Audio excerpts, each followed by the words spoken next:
शिवा गुरु के बसला अपन मनवा में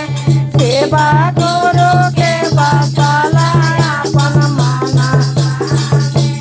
घरवा में रह चाहे बना बहनो बना शिवा गुरु के बसला अपन मनवा में शिवा गुरु के बसला अपन मना माता गौरी के बसला अपन मनवा में माता गौरी के बसला अपन मना चौआ कोट कोट रखवाया अपन कोठिए बहिना कोठिए एगो कुलियो ना जैलो तोहर संघवा में एगो कुलियो ना जैलो तोहर संघवा शिवा गुरु के बसला अपन मनवा में शिवा गुरु के बसला अपन मना घरवा में रह चाहे बनामा बहनो बनामा शिवा गुरु के बसला अपन मनवा में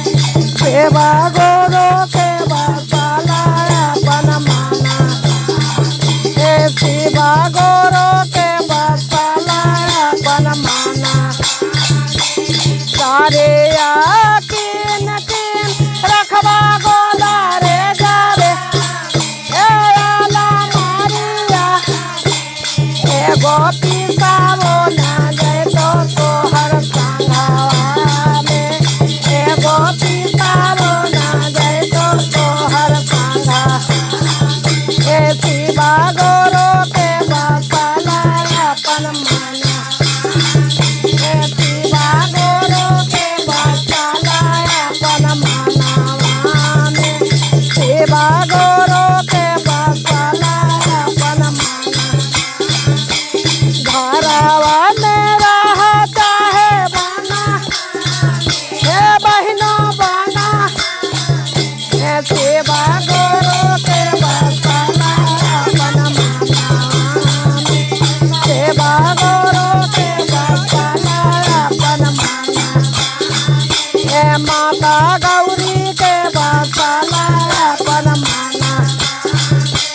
माता गौरी के बसला अपन मना पैसावा काट काट रखवाए पियामा पियामा एगो सिकावो ना जैतो तोहर संघवा में एगो सिकावो ना जैतो तोहर संघवा शिवा गुरु के बसला अपन मनवा में शिवा गुरु के बसला अपन मना घरवा में रह चाहे बना बहनो बना शिवा गुरु के बसला अपन मनवा में शिवा गुरु के बसला अपन मनवा शिवा गुरु के बसला अपन मनवा